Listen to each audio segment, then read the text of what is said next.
дар доираи татбиқи стратегияи рушди сайёҳӣ барои давраи то соли 2030 ҷиҳати таъмини рушди соҳаи сайёҳӣ, муаррифии шоистаи имкониятҳои сайёҳии мамлакат ва фарҳанги миллӣ дар арсаи байналмилалӣ, ҷалби сармоя ва инфраструктураи сайёҳӣ дар вилояти Суғд корҳои назаррас ба анҷом расонида шуданд. Тибқи дастуру супоришҳои ҳукумати ҷумҳурии Тоҷикистон, хосатан пешвои муаззами миллат муҳтарам Эмомалӣ Раҳмон, дар вилояти Суғд шароитҳо барои сайру сайёҳати сайёҳони дохилӣ хориҷӣ инфраструктураи зарурӣ, боғу гулгаштҳо бунёд гардида, тибқи нақшаи муқаррар гардида ба ширкатҳои ватанӣ ва хориҷӣ харитаи сайёҳии шаҳру ноҳияҳои вилоят пешкаш мегардад. Дар арафаи Наврӯзи байналмилалии 2025 танҳо аз Ҷумҳурии Исломии Эрон беш аз 2000 нафар сайёҳон ба Ҷумҳурии Тоҷикистон омада дар ин иди аҷдодии мардуми орёнажод иштирок намуданд.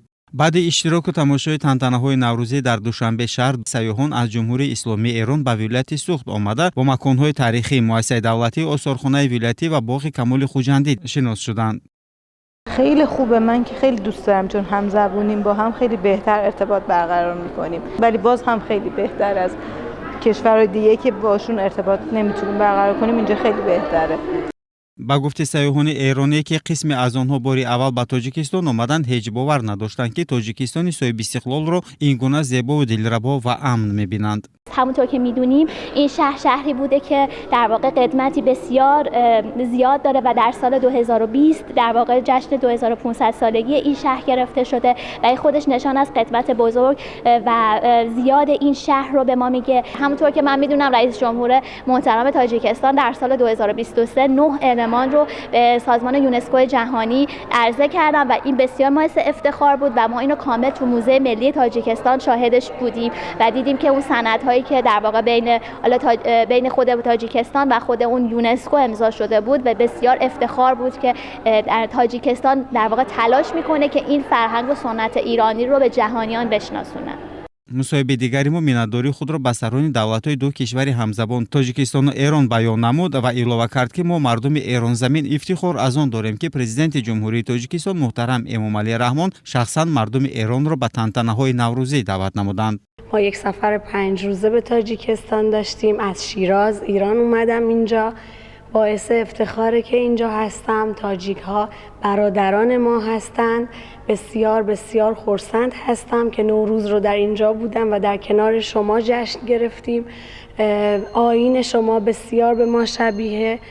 تمام چیزهایی که در مورد تاجیکستان و جشن نوروز در ذهن داشتم رو اینجا دیدم و بسیار بسیار خوشحال شدم که اوقات خیلی خوبی رو در خوجند و دوشنبه گذروندیم. بسیار زیبا بود، مهمان نوازی بسیار خوبی از ما داشتن. من از شهر تبریز ایران هستم و من حتی اسم خوجند رو قبلا نشنیده بودم و الان متوجه شدم که خوجند و تبریز از طریق علماشون، عرفاشون و بزرگانشون ارتباط خیلی نزدیکی رو با هم دارن. حتی ما یک خیابان در تبریز به اسم دو کمال داریم که گویا کمال خوجندی یکی از اون کمال ها بوده و مقبره کمال خوجندی هم در تبریز پارک خاقانی ما قرار داره که من زیاد آشنا نبودم. از اینکه تونستم در عید نوروز 404 اوقاتم رو در تاجیکستان بگذرونم خیلی خوشحالم. چیزی که برای من خیلی مهم بود احترام، حرمت و ارزشی بود که مردم تاجیکستان به ما ایرانی ها قائل بودند. тамошои қалъаи таърихии хуҷанд барои сайёҳони 98 нафараи эронӣ дунёи нав дар таърихи сайёҳии онҳо буд. ба гуфти бархе аз мусоҳибон чунин зебоиро бори аввал мебинанд. همین که میبینم ملت شریف تاجیکستان میخوان فرهنگ آریایی ما رو همینجور پویا نگه دارن خیلی خوشحالم و چیزهایی که من اینجا دیدم جز مهربانی، صداقت و صمیمیت از مردم من چیزی جز این ندیدم. بسیار خوشحال هستم و که دیدم فرهنگ نیاکان ما اینجا پاسداری میشه و این باعث افتخار ما هستش. والا من هر کس که میبینم به طور قطع و یقین از این همه زیبایی، قشنگی، شهر زیبا، هوای خوب، این چیزهایی که واقعا مثلا اینجا دیدم هوا به این تمیزی، به این زیبایی، به این سرسبزی حتما تعریف خواهم کرد. ضمن نواربرداری گزارش سیاحان یکی به عکس برداری دیگری باشد تکرار و با تکرار از تاریخ قلعه خوجند و نقش و نگار آن پرسان میشد. تاجیکستان مثل یک عضوی از بدن ما ایرانیان هست. در هر جای دنیا که باشیم حوزه تمدنی نوروز حوزه‌ای هست که همه این باشندگان و مردمان این سرزمین ها رو به هم پیوند میده و خیلی خوشحال هستیم که در سال جدید تونستم که در تاجیکستان باشم و با مردم تاجیک ارتباط داشته باشم. همیشه دوستدار این بودم که بیام و اینجا رو از نزدیک ببینم و خوشبختانه رشد و توسعه این کشور هم بسیار خوب بوده در کنار ارتباطات بین المللی که داشته با همه دنیا و منادی صلح بوده در این منطقه و خیلی خوب توانسته موجبات رشد و توسعه این کشور رو فراهم بیاره و مردم رو من خیلی شاد دیدم. امیدوارم که این تبادلات فرهنگی خیلی بیش از این ادامه پیدا بکنه. خیلی دوست داشتم مردم تاجیکستان و رسم و رسومشون خیلی زیبا بود، لباساشون خیلی قشنگ و همگی با لبخند به ما نوروز مبارک میگفتن و تو جشنشون شرکت کردیم. در شهر دوشنبه اومدیم قلعه خوجند، تالار خوجند رو بازدید کردیم. تالارهای مختلف تو قلعه خوجند، تالارهای بسیار زیبا، تالار نقاشی، تالار شعرا و کمال خوجندی که یکی از شعرای شهر خوجند بوده ولی تو تبریز به خاک سپرده شده.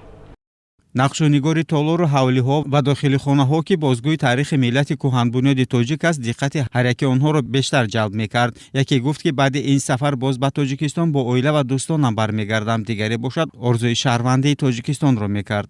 حتی اگر قسمت بشه میخوام به هر نحوی شده اصلا بیام ساکن تاجیکستان بشم.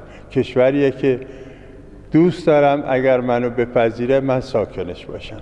زبان فارسی به اصطلاح ایران و تاجیکستان خیلی به هم نزدیک کرده و این مهمان نوازی که مردم تاجیکستان داشتن باعث شده که ما خیلی به هم دیگه نزدیک‌تر بشیم. از آقای رئیس جمهور تاجیکستان واقعا باید تشکر کرد که این کشور رو انقدر خوب ساخته و انقدر آباد ساخته. مردم اینجا هم از رئیس جمهورشون خیلی راضی هستن و ممنونش هستن.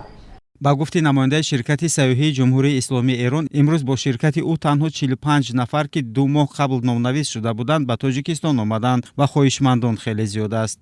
امسال خیلی زیاد بود، یعنی من تقریباً 2 ماه پیش بلیت پرواز رو اوکی کردم، هتل رو گرفتم و 1 ماه پیش که مسافر داشتم هر کاری کردم نتونستم پرواز بگیرم، نتونستم هتل بگیرم.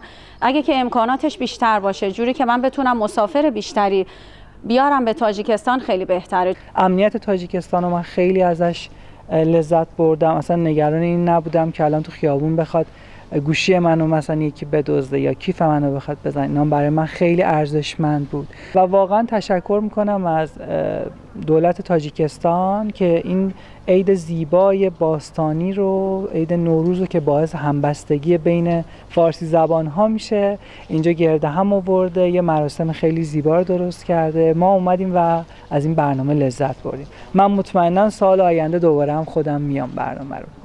مورد به ذکر است که عین حال در شهر و ناحیه‌های ولایت 43 شرکت سیاحی و 2 تشکیلات جمعیتی فعالیت می‌برند. 93 سوبیکت خدمت رسانی سیاحی از جمله 64 مهمانخانه، 19 آسایشگاه، 2 مرکز معالجوی، 4 درمانگاه طبابتی استحصالی، 4 لاگر، 1 خانه و 1 بازه استراحتی با گنجایش زیاده از 7000 جای، 24 آثارخانه و 1190 یادگاری تاریخی و فرهنگی، 97 زیارتگاه، 132 مغازه فروش ارمغان‌ها، 22 باغ فرهنگی و فراغتی و زیاده از 1200 های خوراک عموم از قبیل قهوه‌خانه، آشخانه و چایخانه در شهر و ناحیه‌های ولایت به سیاحان داخلی و خارجی خدمت می‌رساند.